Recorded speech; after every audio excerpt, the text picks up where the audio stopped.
ठीक है ना। सिंपल स्ट्रेस स्ट्रेन क्या होगा इसको हम लोग समझते हैं। हम लोग फिर से वापस एक बार जाते हैं। हम दो स्ट्रेस का डिफिनेशन बताए थे आपको, नॉर्मल स्ट्रेस क्या होता है और शियर स्ट्रेस क्या होता है ना। ये दो चीजें बताए थे, फिर से हम बता रहे हैं। अगर मान लो ये हमारे पास एक बॉडी है, इस पे कोई फोर्स लगा रहे हैं हम लोग, इस पे कोई फोर्स हम लोग लगा रहे हैं, सपोज करो ये पी लगा रहे हैं। तो हमने आपको बताया था कि इस सरफेस पर जो है मॉलिक्यूलर फोर्स ऑफ अट्रैक्शन लगेगा, और ये मॉलिक्यूलर फोर्स ऑफ अट्रैक्शन जो है वो क्या करेगा, रेसिस्टिंग फोर्स डेवलप करेगा। डार्क उसको ये करो, बहुत ज़्यादा ही हो गया है। ये जो आपका है ये आपको क्या करेगा कि आप पे रेसिस्ट, यहाँ पर जितना फोर्स लगा रहे हो आप उतना ही फोर्स यहाँ पर रेसिस्टिंग फोर्स लगाएगा, तो स्ट्रेस यहाँ से डेवलप हो जाएगा। दैट स्ट्रेस इज, ये नॉर्मल फोर्स है, नॉर्मल फोर्स कहने का मतलब यह लॉन्गिट्यूडनल फोर्स है ना। नॉर्मल फोर्स और लॉन्गिट्यूडनल फोर्स क्या होता है, जो कि along the direction of force लगता है, फोर्स के डायरेक्शन में जो लगेगा उसको हम लोग क्या बोलते हैं, लॉन्गिट्यूडनल फोर्स कहते हैं। ठीक है ना, उसको हम लोग लॉन्गिट्यूडनल फोर्स कहते हैं। तो यहाँ से आपका आ जाएगा नॉर्मल स्ट्रेस का डिफिनेशन आ जाएगा। नॉर्मल स्ट्रेस का मतलब normal force per unit area, this is the normal stress, इसको हम लोग सिग्मा से लिखेंगे। ठीक है।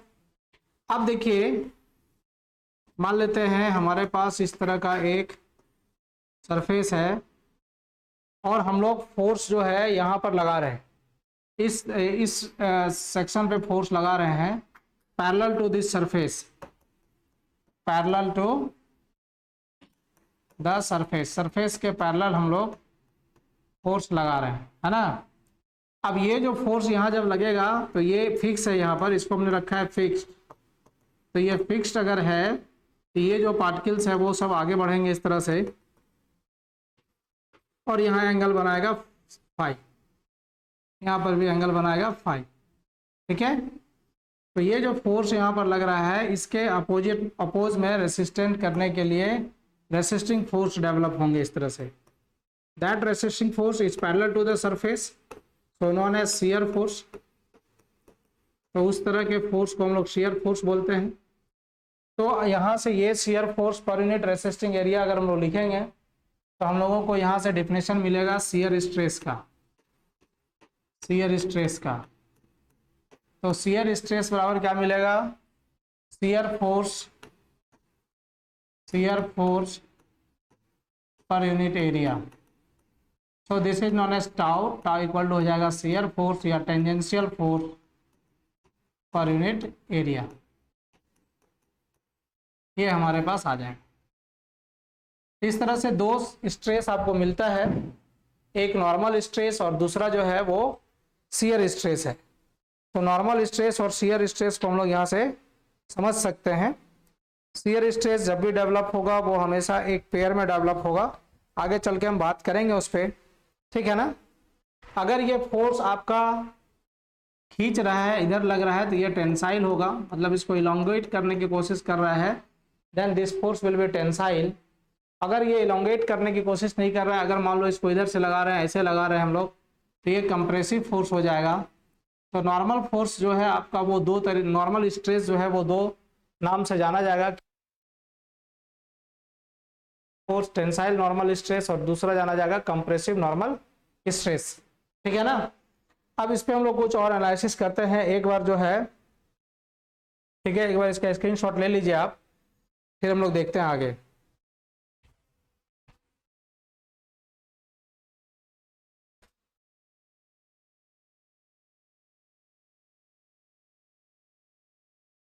ठीक है, अब देखो, मान लेते हैं हम लोग एक इसका मैट्रिक्स रिप्रेजेंटेशन करना चाहते हैं। ठीक है ना। इसे क्या करना चाह रहे हैं, matrix representation of stress and strain.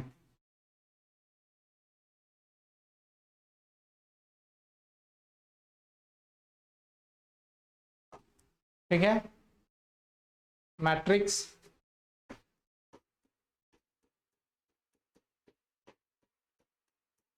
Representation of stress and strain.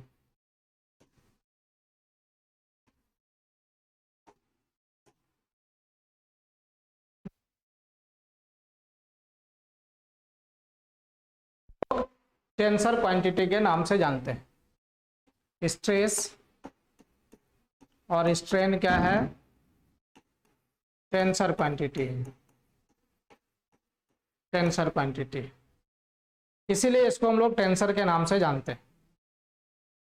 अगर मान लो कि हम लोग यहाँ पर एक फोर्स का डायरेक्शन इस डायरेक्शन में लगा रहे हैं, सपोज करते हैं हम लोग कि एक फोर्स लगा रहे हैं हम लोग, है ना, वो इस डायरेक्शन में, मान लो इस पॉइंट पे हम लोग इस डायरेक्शन में एक फोर्स लगा रहे हैं, ठीक है। अब ये जो फोर्स है इसके साथ कुछ एंगल बना रहा है, suppose the angle is theta. Clear है? इसका हम लोग कुछ नाम दे देते हैं, A B C D E F G H, और हम लोग एक्सिस पे यहाँ पर एज्यूम कर लेते हैं, सपोज कर लेते हैं कि ये जो है ये वाई एक्सिस है और ये जो है इसको आप मान लीजिए जेड एक्सिस, और इसको जो है मान लीजिए आप x axis. So we have three direction here, x y and z. हमारे पास तीन डायरेक्शन है जो एक्स वाई जेड को रिप्रेजेंट कर रहा है। Consider origin is this, origin को हमने ये मान लिया है, ठीक है। अब देखो आप कि ये जो फोर्स है इसका कंपोनेंट्स ब्रेक हो, एक कंपोनेंट जो है वो इस डायरेक्शन में ब्रेक हो जाएगा, suppose we have a force of P x, P ये डायरेक्शन में आ जाएगा पी एक्स। दूसरा फोर्स जो है वो इस तरह से वाई डायरेक्शन में ब्रेक हो जाएगा, स्पेस में हम लोग देख रहे हैं, तो दिस इज पी वाई। मतलब एक जो है, मान लेते हैं आप ऐसा सोचो कि मान लो कि आप फोर्स लगा रहे हो, कुछ इस प्रकार से फोर्स लग रहा है यहाँ पर, है ना, वो इस तरह से इस डायरेक्शन में है, 3D डायरेक्शन में है, और इस तरह से हम लोग फोर्स लगा रहे हैं, है ना। तो इसका जब कंपोनेंट तोड़ेंगे तो एक इधर टूटेगा, एक इधर टूटेगा और एक जेड की तरफ टूटेगा। So we have three components of this. तो तीसरा जो कंपोनेंट है वो इधर टूट जाएगा, पी जेड। क्लियर? तो तीन कंपोनेंट फोर्स का यहाँ पर ब्रेक हो रहा है। अगर यहाँ पर कोई फोर्स लगता है, इस फोर्स का तीन कंपोनेंट ब्रेक होगा, एक एक्स डायरेक्शन में, दूसरा वाई डायरेक्शन में और तीसरा जेड डायरेक्शन में। तो एक्स डायरेक्शन वाला जो होगा इस सरफेस के परपेंडिकुलर होगा, इस तरह से होगा, ये परपेंडिकुलर हो, ठीक है। और बाकी जो दो टूट रहा है, ये सरफेस हमारा ऐसा है, फोर्स ऐसा लग रहा है, तो एक ऐसा ब्रेक हुआ, एक ऐसा ब्रेक हुआ और एक ऐसा ब्रेक हुआ। So we have three forces, three direction में हमारे पास फोर्स है। अब देखिए जो नॉर्मल में लग रहा है, नॉर्मल डायरेक्शन में, वो जो स्ट्रेस डेवलप करेगा, obviously that stress will B normal stress. So this is sigma x. इसीलिए इस स्ट्रेस को हम सिग्मा एक्स बोल रहे हैं। और ये देखिए पैरेलल टू द प्लेन है, so we have tau y, y के डायरेक्शन में लग रहा है। अब इसको बाद में हम इंप्रूव करेंगे, and this is the tau Z, ठीक है ना। अब देखिए यहाँ पर जो हम लोग पी एक्स लगाए हैं, पी वाई लगाए हैं, या फिर पी टाउ वाई और सिग्मा एक्स, टाउ जेड और टाउ वाई, हमने जो तीन वर्ड लिखे हैं हमने यहाँ पर, आप देखिए इस फोर्स का तीन कंपोनेंट टूट रहा था, एक परपेंडिकुलर टू द प्लेन, दूसरा जो है वाई के पैरेलल और तीसरा जो है जेड के पैरेलल। तो जो एक्स के पैरेलल फोर्स का कंपोनेंट ब्रेक हो रहा है, the component which is break along the direction of x, x के डायरेक्शन में जिसका जो कंपोनेंट ब्रेक हो रहा है, ऑब्वियसली वो इस सरफेस के परपेंडिकुलर होगा। बाकी जो कंपोनेंट वाई के डायरेक्शन में और जेड के डायरेक्शन में ब्रेक होंगे वो इसी प्लेन पर लाई करेगा। So these forces P x, P y and P z forces जो है वो पैरेलल टू द प्लेन है। जो forces parallel to the plane लगेगा, उस फोर्स के कारण जो है आपका, उसके कारण जो है आपका स्ट्रेस जो डेवलप होगा वो कैसा स्ट्रेस होगा? शियर स्ट्रेस डेवलप होगा। अब ये जो है इस प्लेन को हम लोग, जो वाई जेड प्लेन है, this plane is y z plane, y z plane जो है, इस वाई जेड प्लेन को हम लोग एक्स प्लेन बोलेंगे, है ना। वाई जेड को हम लोग क्या बोलेंगे, वाई जेड को हम लोग एक्स बोलेंगे। उसी तरह से ये कौन सा है, ये एक्स जेड है, तो इसको हम लोग वाई बोलेंगे, एक्स जेड को हम लोग क्या बोलेंगे, वाई बोलेंगे। उसी प्रकार से आपका क्या है, ये है, ये जो फोर्स है, मतलब ये जो प्लेन है वो क्या है, प्लेन, वो प्लेन एक्स और वाई है, तो एक्स वाई प्लेन को हम लोग क्या बोलेंगे, जेड प्लेन बोलेंगे। ठीक है, आप समझिएगा, कंफ्यूजन नहीं होना है। वाई जेड मतलब ये प्लेन जो है वाई जेड प्लेन में है, इसीलिए इसका नाम हमने रखा है एक्स, और जो एक्स जेड में है उसका नाम हमने वाई रखा है, और जो एक्स वाई में है उसका नाम हमने जेड रखा है। So we have 3 planes here, 3 plane हमारे पास हैं। ठीक है, और इस हर एक प्लेन पे ये प्लेन और ये प्लेन सेम प्लेन है, क्योंकि ये भी आपका वाई जेड प्लेन है और ये भी आपका वाई जेड प्लेन है। So this 2 planes are same plane. ठीक है, ये प्लेन और ये प्लेन भी सेम प्लेन है। तो अब देखिए आप कि हम लोग स्ट्रेस को किस प्रकार से रिप्रेजेंट करेंगे, how we represent the stress, stress को हम लोग किस प्रकार से, स्ट्रेस को हम लोग किस प्रकार से रिप्रेजेंट करेंगे। ठीक है, क्या नहीं हो रहा है, कौन सा शैडो नहीं दिख रहा है, बाकी लोग को दिख रहा है जी। तुम अपना नेटवर्क ठीक करवाओ। ठीक है, तो इस प्रकार से आप देखिए कि जो है आपका यहां पर 3 प्लेन जो है, 3 प्लेन आपको मिल रहा है। ठीक है ना, 3 प्लेन यहां पर मिल रहा है। आप देखिए कौन कौन सा प्लेन मिल रहा है आपको, कौन कौन सा प्लेन मिल रहा है। आप देखिए एक प्लेन मिल रहा है एक्स प्लेन, दूसरा प्लेन मिल रहा है वाई प्लेन, और तीसरा प्लेन मिल रहा है जेड प्लेन। एक्स प्लेन हमको किसको कह रहे हैं, हम वाई जेड को कह रहे हैं, वाई किसको कह रहे हैं, एक्स जेड को कह रहे हैं, और जेड किसको कह रहे हैं, एक्स वाई को कह रहे हैं। तो अब जब हम लोग स्ट्रेस को रिप्रेजेंट करेंगे तो हम लोग किस प्रकार से रिप्रेजेंट करेंगे वो समझना है हम लोगों को। तो स्ट्रेस को हम लोग रिप्रेजेंट करेंगे, ये नॉर्मल स्ट्रेस होगा, इसको हम लोग रिप्रेजेंट करेंगे सिग्मा एक्स एंड एक्स, इसको रिप्रेजेंट करेंगे टाउ एक्स एंड वाई, इसको रिप्रेजेंट करेंगे tau Z and x, sorry tau x and Z. ठीक है, कहने का मतलब क्या है, सिग्मा एक्स एक्स में ये जो एक्स है ये प्लेन को रिप्रेजेंट करेगा, और ये जो एक्स है वो डायरेक्शन को रिप्रेजेंट करेगा, वो जो है डायरेक्शन को रिप्रेजेंट करेगा। ठीक है ना, आप समझ रहे हैं क्या कह रहे हैं। यहाँ पर जो ये एक्स है ये किसको रिप्रेजेंट कर रहा है, प्लेन को, और ये जो एक्स है वो किसको रिप्रेजेंट कर रहा है, वो रिप्रेजेंट कर रहा है डायरेक्शन को। ठीक है ना, उसी तरह से ये रिप्रेजेंट कर रहा है प्लेन को, ये रिप्रेजेंट कर रहा है डायरेक्शन को, ये रिप्रेजेंट कर रहा है प्लेन को, ये रिप्रेजेंट कर रहा है डायरेक्शन को। इस प्रकार से यहाँ आपको जो है 3 कंपोनेंट जो है स्ट्रेस का मिल गया। अब उसी प्रकार से यहाँ पर जब आप आएंगे, इस प्लेन पर जब आप आएंगे, मान लो इस प्लेन पे जब आप आ रहे हैं, इस प्लेन पे क्या होगा, एक कंपोनेंट इधर ब्रेक हो जाएगा, एक कंपोनेंट एक्स के डायरेक्शन में हो जाएगा, और एक जो है जेड के डायरेक्शन में हो जाएगा। So we have 3 components here also, sigma y y, इस प्लेन को हम लोग एक्स जेड प्लेन को हम लोग क्या बोल रहे हैं, वाई बोल रहे हैं। ठीक है ना, तो sigma y y and this is tau y x, और ये हो जाएगा टाउ वाई जेड। ठीक है ना, अब उसी प्रकार से इस प्लेन पर जब आएंगे तो इस प्लेन में एक कंपोनेंट जो है वो आपका जेड की तरफ जाएगा जो परपेंडिकुलर होगा, बाकी जो है वो वाई की तरफ जो होगा वो क्या होगा, इसका पैरेलल होगा। तो एक्स वाई प्लेन है, सो इसको हम लोग जेड बोलेंगे, टाउ जेड वाई। फिर आपका एक एक्स की तरफ आएगा वो क्या कहलाएगा, टाउ जेड एक्स, और इधर जो आएगा वो सिग्मा होगा, सिग्मा जेड जेड। आप देखिए यहाँ पर 9 कंपोनेंट्स ऑफ स्ट्रेसेस हैं, है ना, तो कंपोनेंट्स ऑफ स्ट्रेस यहाँ देखिए कितना हो गया, कंपोनेंट ऑफ स्ट्रेसेस। तो आप देखिए नॉर्मल स्ट्रेस कितना मिला आपको, 3 मिला, और आप शियर स्ट्रेस देखिए, शियर स्ट्रेस कितना मिल गया आपको, 6 मिल गया। मतलब टोटल स्ट्रेसेस का कंपोनेंट जो है आपको यहाँ पर कितना मिल रहा है, टोटल यहाँ पर आपको मिल रहा है 9 है ना। टोटल कंपोनेंट ऑफ स्ट्रेस कितना हो गया यहाँ पर, टोटल कितना हो गया, टोटल हो गया 9।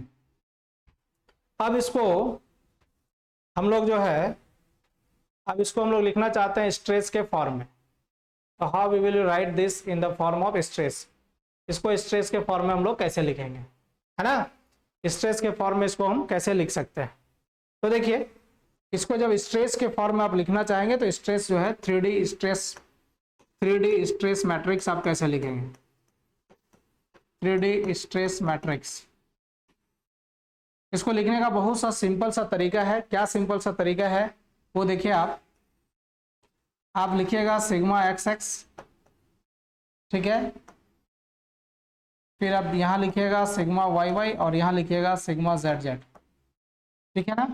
तो इस प्रकार से आप लिख सकते हैं स्ट्रेस को। ये आपका नॉर्मल स्ट्रेस जो है वो बीच में रिप्रेजेंट होगा, ठीक है। उसके बाद जो है आपको लिखना है शियर स्ट्रेस। तो जहां पर इस प्लेन पे एक्स प्लेन पे जो लगा है नॉर्मल स्ट्रेस, वहां पर एक्स प्लेन पे क्या होगा, शियर स्ट्रेस भी होगा। तो यहाँ लिखेंगे टाउ एक्स वाई और tau x Z, tau x Z. फिर यहाँ पर उसी तरह से लिखेंगे टाउ वाई एक्स और यहाँ लिखेंगे टाउ वाई जेड। यहाँ पर उसी प्रकार से लिखेगा tau z x and tau z y. So these are the 9 components which can be represent in the form of matrix. इसको हम लोग मैट्रिक्स के फॉर्म में रिप्रेजेंट कर सकते हैं ना। तो इसको हम लोग ट्राइएक्सियल स्ट्रेसेस भी कहते हैं। क्लियर। अब देखो कि अब देखिए यहां पर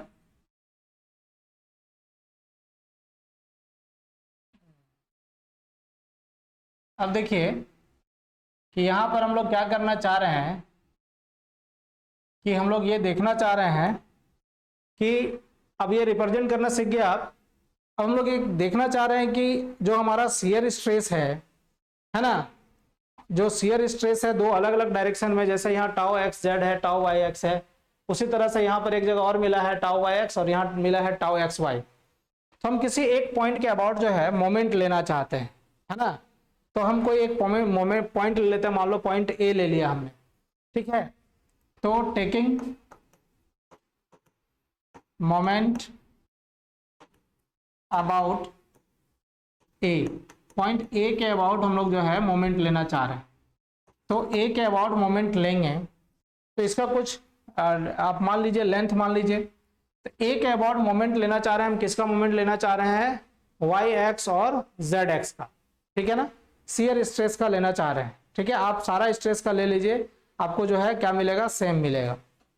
तो यहां पर देखिए अगर मान लो कि हम इसको 2D में सोचें, सिर्फ इसके लिए सोचें, ठीक है।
अच्छा, इसको दूसरा इमेज से समझते हैं तो ज्यादा समझ में आएगा ना।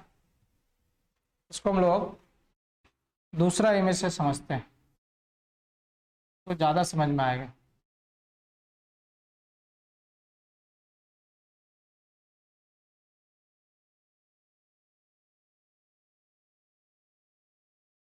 छोटा क्या हो जाता है,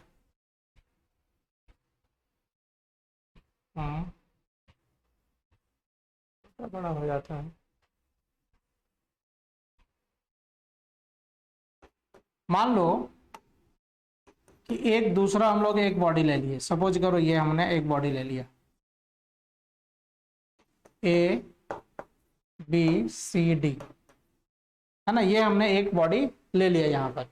अब इस पे हम लोग देखते हैं कि स्ट्रेस क्या क्या लग सकता है। शियर स्ट्रेस हम लोग देख रहे हैं, प्योर शियर, इसमें नॉर्मल स्ट्रेस नहीं है, ठीक है। तो इस प्लेन पे हम स्ट्रेस लगा दिए टाउ एक्स वाई, और इधर से लगा दिए हम लोग टाउ वाई एक्स, ठीक है। इधर से हम लोग लगा दिए, गड़बड़ कंफ्यूजन हो रहा है ना, इसको नेक्स्ट क्लास में बताएंगे, कुछ कंफ्यूजन हो रहा है, ठीक है ना। अभी हम लिख देते हैं, बाद में हम समझा देंगे इसको, है ना।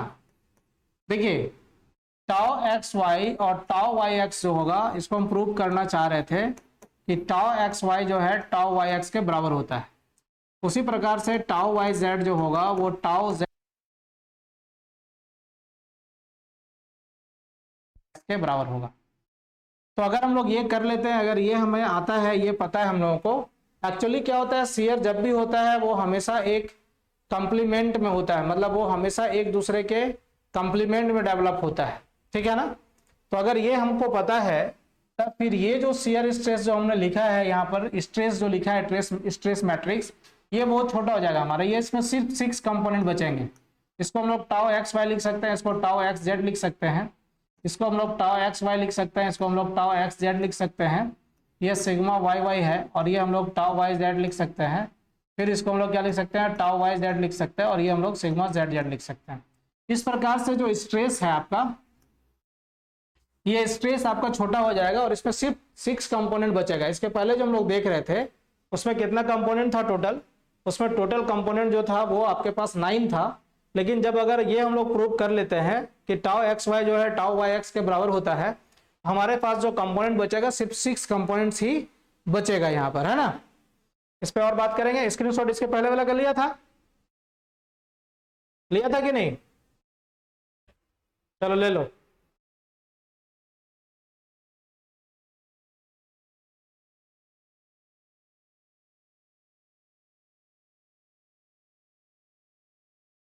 हो गया। इसके आगे वाला का देखिए, इसका भी ले लीजिए स्क्रीनशॉट।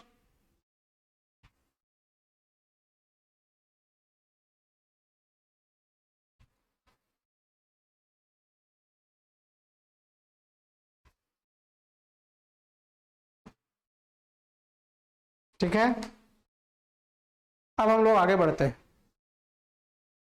अब हम लोग आते हैं Hooke's law.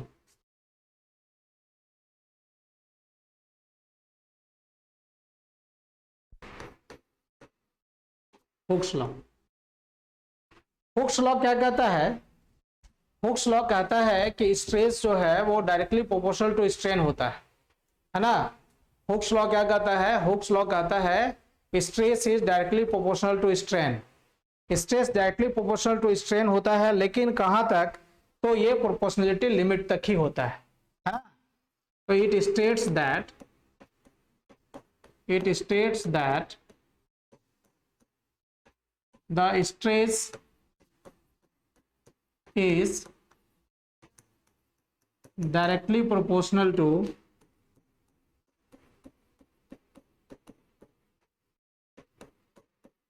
strain up to proportionality limit।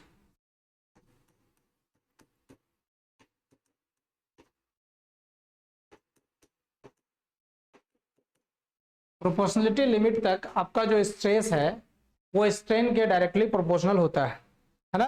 और प्रोपोर्शनलिटी लिमिट का मतलब क्या होता था, है ना। प्रोपोर्शनलिटी लिमिट का मतलब हम लोग क्या समझते थे, प्रोपोर्शनलिटी लिमिट का मतलब हम लोग समझते थे जहां तक हमारा जो स्ट्रेस है वो स्ट्रेट लाइन अगर जाएगा, ठीक है ना, तो ये प्रोपोर्शनलिटी लिमिट कहलाता था। ठीक है, थोड़ा सा इसको हम लोग स्ट्रेट लेके देखते हैं।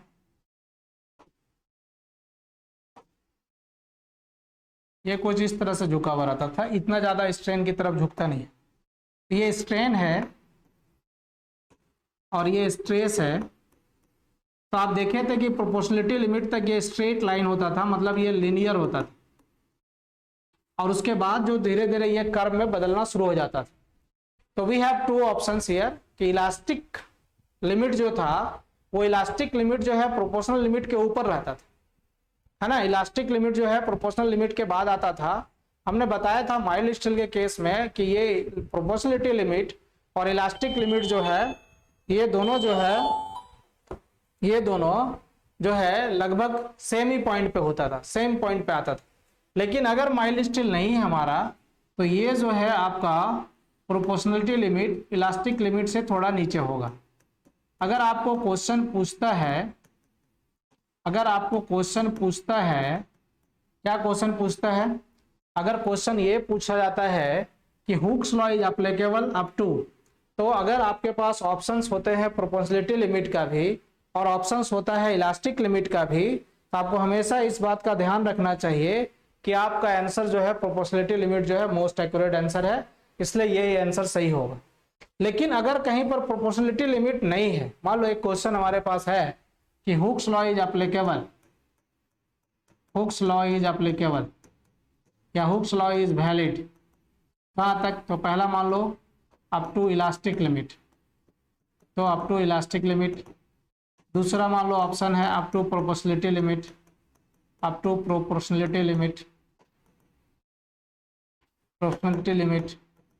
है ना। तीसरा ऑप्शन मान लो कि बोथ ए एंड बी है, और चौथा ऑप्शन आपके पास है कि अप टू अल्टीमेट पॉइंट। तो वी हैव 4 पॉइंट्स या 4 ऑप्शंस कि जो हुक्स लॉ है ये हुक्स लॉ कब अप्लीकेबल है।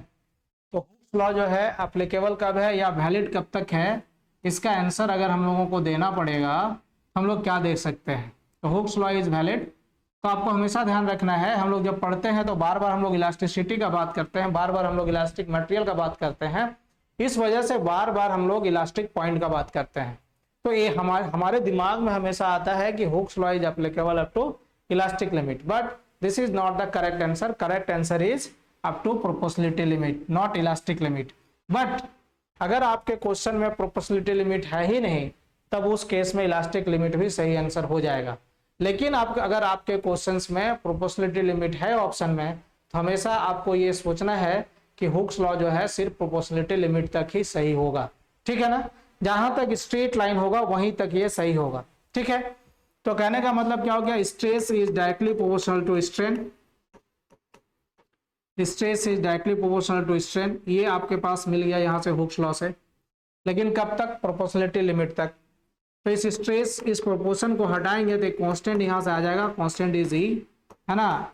And this E is known as where E is constant and known as Young's modulus, या आप बोल सकते हैं इलास्टिसिटी मॉडुलस या मॉडुलस ऑफ इलास्टिसिटी, ठीक है। ये क्या है आपका यंग्स, मतलब ये मॉडुलस ऑफ इलास्टिसिटी है, ठीक है ना।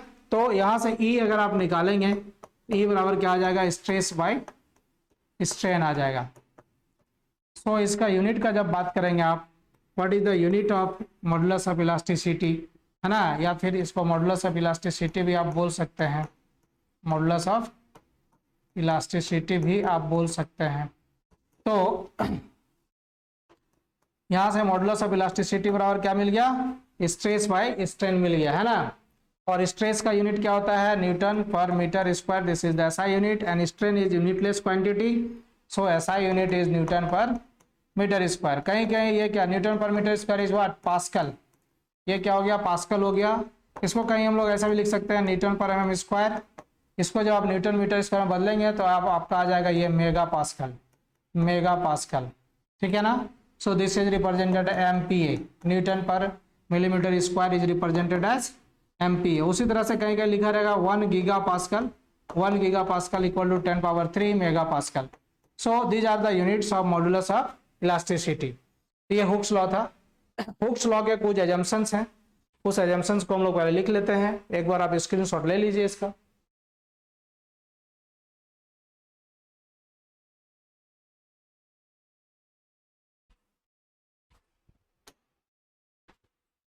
अब देखिए हुक्स लॉ का अपना एजम्पशन है,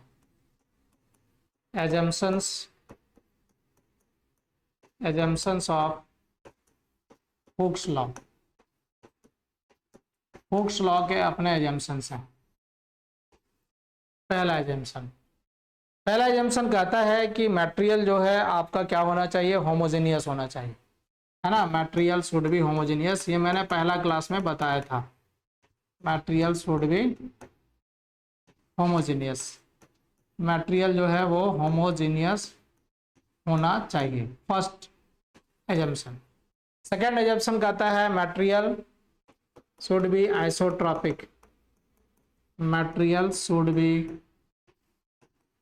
बी आइसोट्रॉपिक, मटेरियल जो है वो आइसोट्रॉपिक होना चाहिए।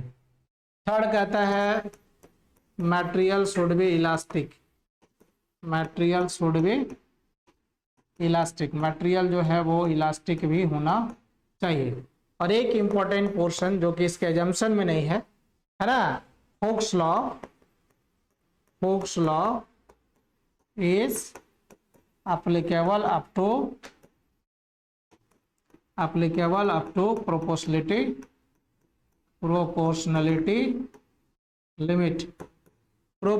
लिमिट तक ही हुक्स लॉ जो है वो अप्लीकेबल होगा, ठीक है ना।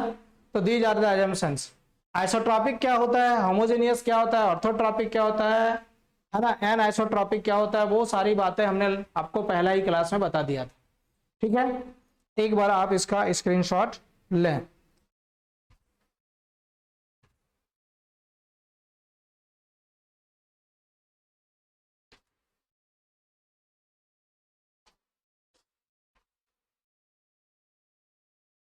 ठीक है, अब हुक्स लॉ हम लोग समझ गए।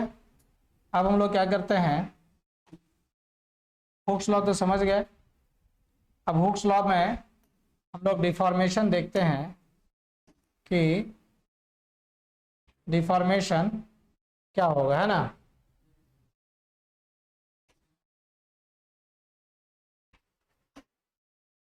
देखिए डिफॉर्मेशन,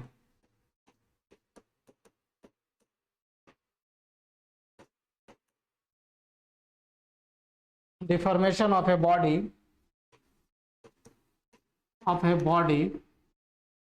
है ना, body due to force acting on it, या due to force acting on it, किसी भी बॉडी के ऊपर डिफॉर्मेशन क्या होगा वो हम लोग समझना चाह रहे हैं, ठीक है।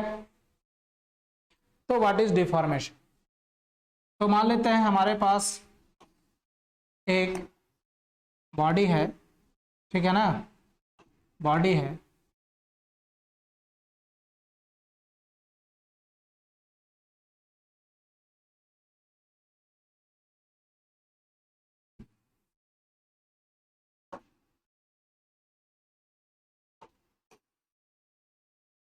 ठीक है।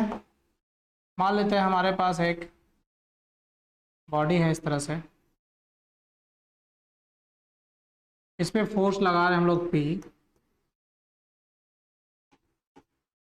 तो इस फोर्स के कारण, अब ये जो फोर्स लग रहा है आपको हमेशा ध्यान रखना है, the force acting on the body is with in the elastic limit, elastic limit के विद इन हम लोग फोर्स अप्लाइड कर रहे हैं ना, फोर्स जो अप्लाइड हो रहा है ना, applied force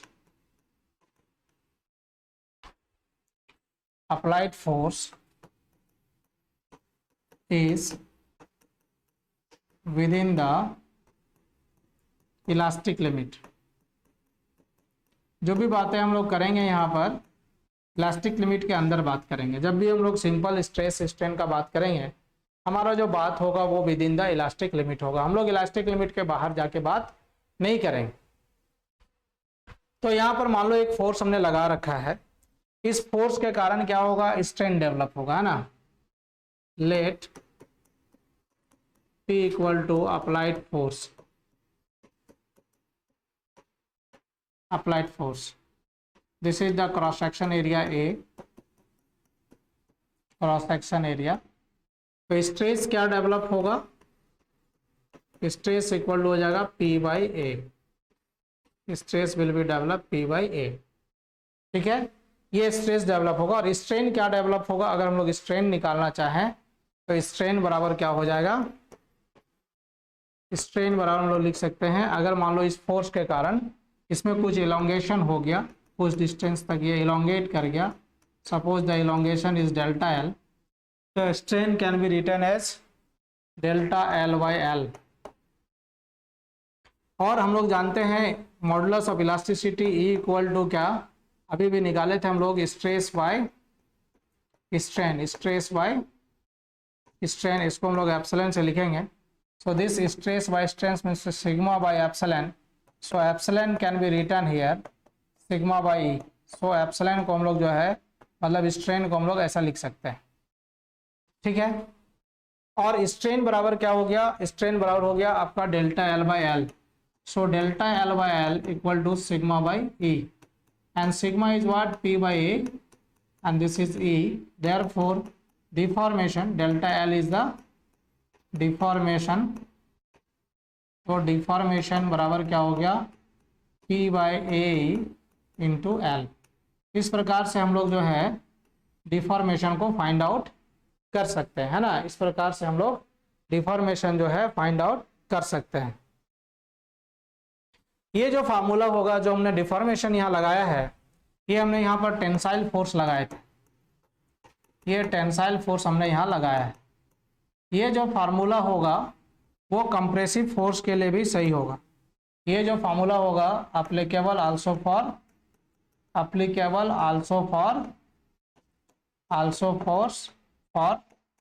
force of compression, force of compression के लिए भी ये उतना ही सही होगा जितना कि फोर्स ऑफ टेंशन के लिए ये सही हुआ है। ठीक है ना, कभी कभी ये डिफॉर्मेशन कैलकुलेट करने के लिए टेंसाइल डिफॉर्मेशन जो होगा ड्यू टू टेंशन फोर्स के कारण जो डिफॉर्मेशन होगा उसको हम लोग पॉजिटिव लेंगे, और कंप्रेशन के कारण जो डिफॉर्मेशन होगा उसको हम लोग नेगेटिव लेंगे। ठीक है ना, तो देखिए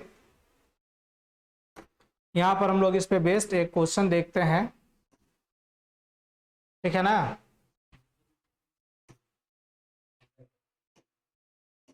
इस पे बेस्ड हम लोग एक क्वेश्चन देखते हैं यहाँ पर। ठीक है, देखिए यहाँ पर एक क्वेश्चन आपके पास है ना, ये क्वेश्चन आपके पास है। ठीक है, क्या है क्वेश्चन, कहता है ए स्टील रॉड, दिख रहा है क्वेश्चन सबको, क्वेश्चन दिख रहा है? अभी ठीक है, देखिए कहता है कि एक जो है एक स्टील रॉड है जो 1 मीटर लॉन्ग है ना, स्टील रॉड है ना, स्टील रॉड मान लो कैसा एक स्टील रॉड होगा। ठीक है, एक स्टील रॉड है हमारे पास, मान लो this is a steel rod. ठीक है ना, इसका जो लेंथ है वो लेंथ कह रहा है, वो लेंथ 1 मीटर है। ठीक है, 1 metre long and 20 mm in cross section, मतलब ये जो इसका क्रॉस सेक्शन है, ये क्रॉस सेक्शन कुछ इस प्रकार का है। ठीक है ना, यानी रेक्टेंगुलर या square cross section, this is 20 mm into 20 mm। सो क्या होगा कि एरिया बराबर यहाँ से आपका आ जाएगा 20 mm इंटू 20 mm, एरिया आपको यहाँ से मिल गया। So this is 400 mm square, तो दिस इज द एरिया। अब कह रहा है is subjected to a tensile force of, इस पे जो है एक फोर्स लग रहा है, टेंसाइल फोर्स लग रहा है, that tensile force is 40 kilo Newton, this F is 40 kilo Newton. तो फोर्स यहाँ पर क्या मिल रहा है आपको, 40 किलो न्यूटन का फोर्स आपको यहाँ पर मिल रहा है। Determine the elongation of the rod if the modulus of elasticity for the rod of material is, modulus of elasticity is given 200 gigapascal। ठीक है, तो this is the question। इसमें क्या दिया है आपको, देखिए यहाँ पर गीगा पास्कल है, इसको आप बदल दीजिए पहले मेगा पास्कल में। तो मेगा पास्कल में बदलने के लिए आप 10 पावर 3 से मल्टीप्लाई करिए, मेगा पास्कल का मतलब था न्यूटन पर mm square.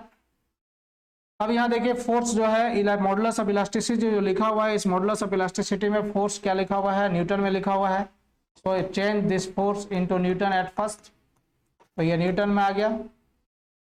And all the dimension, यहाँ पर डायमेंशन जो है वो आपका मिलीमीटर स्क्वायर में है। So change the all dimension in millimetre square. Area of cross section is already in millimetre square, so L should be in millimeter square. This is 1000 mm. Therefore we can find out the deformation. तो deformation बराबर क्या था, delta L बराबर क्या था, P into L by AE. So it can be calculated as 40 into 10 power 3. P का value यहाँ पर दिया हुआ था 40 into 10 power 3. L is also given 1000 mm. So into 1000, area of cross section is 400 mm square. All as well we calculate here. And modulus of elasticity is 200 into 10 power 3. अब ये जो deformation है ये आपका mm में मिल जाएगा. This will be cancel here, this will be cancel cancel cancel cancel. So this is 0.5 mm is the correct answer. इस प्रकार से आप ये क्वेश्चन देख रहे थे, है ना. ठीक है, आसान क्वेश्चन है. क्या इसके पहले वाला स्क्रीनशॉट लिया था?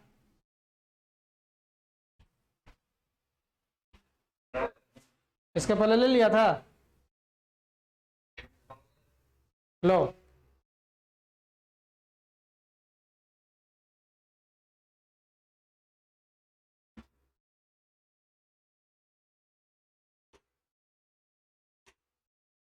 अब देखो एक क्वेश्चन और आपके पास है यहाँ पर, है ना, जिसको आप बना सकते हैं. ठीक है, आप इसको बनाइए. Question is here. चलिए कितना देर में बनाएंगे?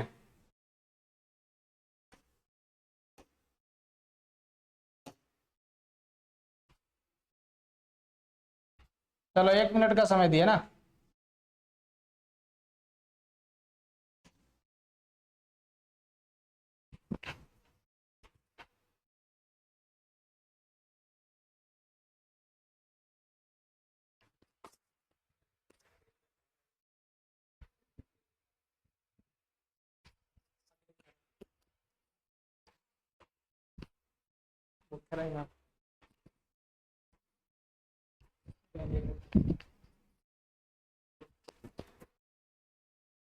बनेगा?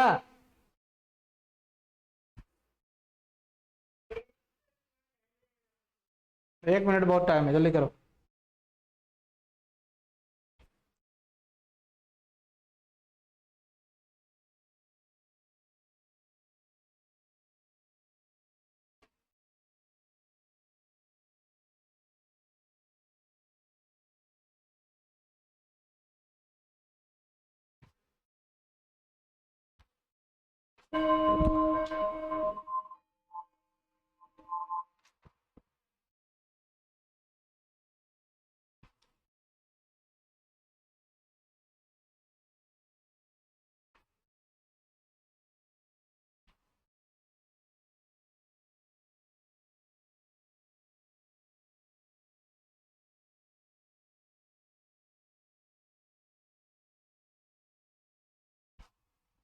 कोई बताओ.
देखो क्या चीज का आंसर बताया, डिफॉर्मेशन। डिफॉर्मेशन कितना बताया, नहीं,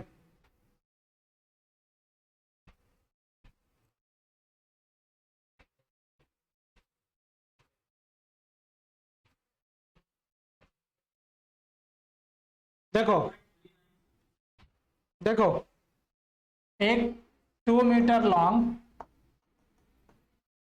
है ना, यानी L equal to 2 metre means 2000 mm, millimetre में बदल देते हैं, has an outside diameter of 50 mm, suppose this is capital D equal to 50 mm,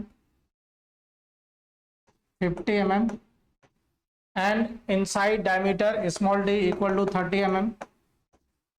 If the cylinder is carrying a load of 50 kilonewton, 25 kilonewton, sorry, and 25 into 10 power 3 Newton. Find the stress in the cylinder. Also find the deformation of the cylinder if the value of modulus of elasticity is 100 gigapascal. Is 100 gigapascal. देखिए यही है आपका, ये area जो है इसी पे stress लगेगा ना, ये एरिया जो आउटर और इनर के बीच का एरिया जो है, इसी एरिया पर स्ट्रेस लगना है, जो भी लगेगा, है ना। आपको एरिया निकालना पड़ेगा। एरिया इक्वल टू क्या होगा, π/4 into D square minus D square. So this is π/4 into 50 square minus 30 square, है ना। अब देखिए डिफॉर्मेशन इक्वल टू क्या होता है, P इंटू एल बाई ए। यहाँ पर पुट कीजिए, P कितना है आपके पास 25 इंटू 10 पावर 3, L कितना है आपके पास 2000 mm, A कितना है आपके पास π/4 इंटू, इसको सॉल्व करेंगे तो ये हो गया 80 इंटू 20 इंटू ई का मान है 100 giga pascal, means 100 into 10 power 3। ये 10 पावर 3 कैंसिल हो गया यहाँ से, ये 4 ऊपर चला जाएगा तो 100 हो जाएगा, तो 100 को यहाँ से कैंसिल कर दे रहे हैं हम लोग, और ये यहाँ से कैंसिल हो गया, दिस विल बी 10 आ जाएगा। So this will be pi by sorry, ये हो जाएगा आपका क्या, क्या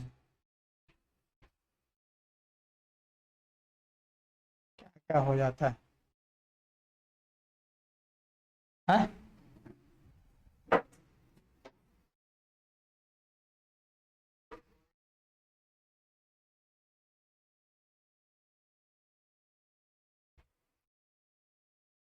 कैसे देखेंगे,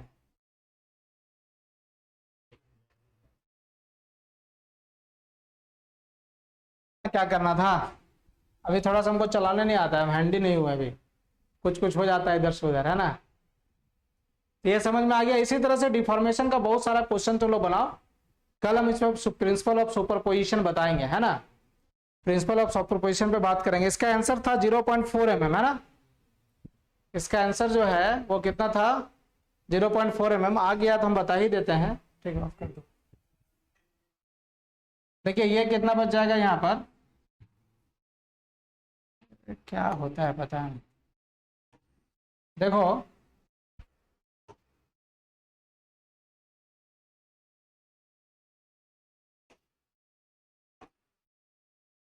यहाँ पर देखो,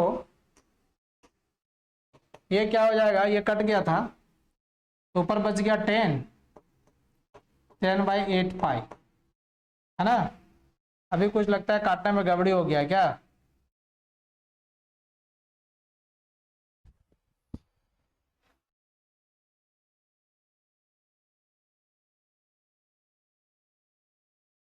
P हो गया 25 इंटू 10 पावर 3, L हो गया 2000 mm, A हो गया π/4 इंटू 80 इंटू 20, और E हो गया 100 into 10 power 3, 10 to the power 3 यहाँ से कैंसिल हो गया, ठीक है। ये 0 यहाँ से कैंसिल हो गए, ये 4 ऊपर चला गया, 100 हो गया, 100 यहाँ से कैंसिल हो गया, यहाँ बचा कितना, ये 10 हो गया, 10/8 पाई, ऐसा ही आ रहा है ना, 10 बाई लगभग 25 के आसपास आ जाएगा। सॉल्व करोगे 0.4 mm आ गया ना, ठीक है। इस पे और बात करेंगे हम लोग कल, थोड़ा लेट हो गया था क्लास आने में भी, है ना। आज यहीं पर हम लोग करते हैं। इति